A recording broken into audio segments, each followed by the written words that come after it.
Rizwan Zafar will YouTube channel name. لیکن جب انشاءاللہ وقت آئے گا ہم ہی یہاں پہ کھڑے ہوں گے. یہ فوج کے دلال ہیں. یہ جماعت اسلامی ہمیشہ سے فوج کی دلال رہی ہے اور آئندہ بھی دلال بننے کی کوشش کر رہی ہے. یہ اس وقت کو کیش کرنے کی کوشش کر رہے ہیں کہ ہمارا لیڈر جیل میں ہے اور یہ سراج اللہ کوئی بڑا لیڈر بن جائے گا. میں ان کے خلاف کوئی بات نہیں کرنا چاہتا کیونکہ ان لوگوں نے عوام کی دکھتی رگ پہ اس وقت ہاتھ رکھا ہے اور اس وقت لوگوں کو ضرورت تھی. لیکن جو لوگ مہنگائی کر کے جو پی ڈی ایم تھی جو 15-13 جماعتیں تھیں وہ تو کر ہی نہیں سکتے مہنگائی کے خلاف بات, لیکن اس نے کی ہے. لیکن ان لوگوں نے منافقت کی ہے. وما علینا الا البلاغ.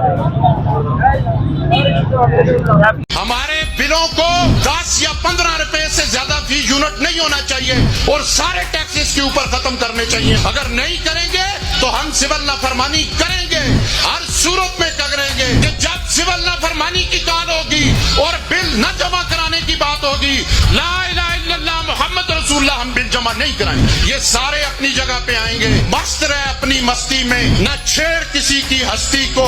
جو چھیڑے تیری ہستی کو مٹا دے اس کی بستی کو. ہم روڈوں پہ جائیں گے, ہم ہر جگہ پہ جائیں گے. مجھے لوگوں نے یہ کالے کر کے کہا ہے کہ آپ اگر اجازت دے تو ہم تاروں کے ساتھ کنڈے ڈال لیں. میں نے کہا ابھی نہیں کرنا, جب وقت آیا تو پھر یہ کام بھی ہم کریں گے. یہ بجلی کسی اشرافیہ کے باپ کی نہیں, یہ ہماری بجلی ہے. گھروں میں جو بجلی بنتی ہے کون سا انکم ٹیکس کا اس کے اوپر؟